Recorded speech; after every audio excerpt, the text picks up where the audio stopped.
Malásia hakarak apoia dezenvolvimentu Timor-Leste.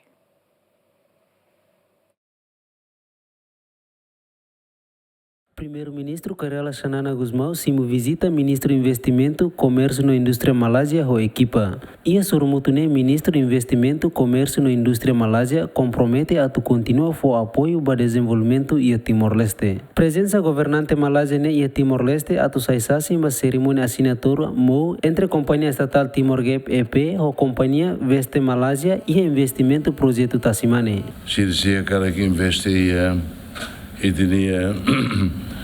e tinha projeto Tassimane, né? E bem, dia que debes,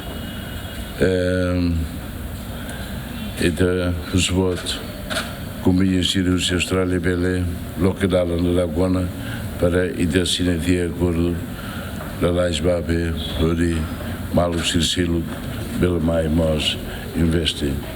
Malásia, a cara coopera ao Timor-Leste, Luliu a tudo e do processo de desenvolvimento e Timor-Leste. And finally, we are also here to support our trade and investment between the two countries. There's a lot of potential between Malaysia and Timor-Leste, and with your support and guidance of the Prime Minister of Timor-Leste, Prime Minister Gusmão, we are confident and optimistic that the beginning of the venture today, the venture today marks the beginning of more investments and trade between Timor-Leste and Malaysia.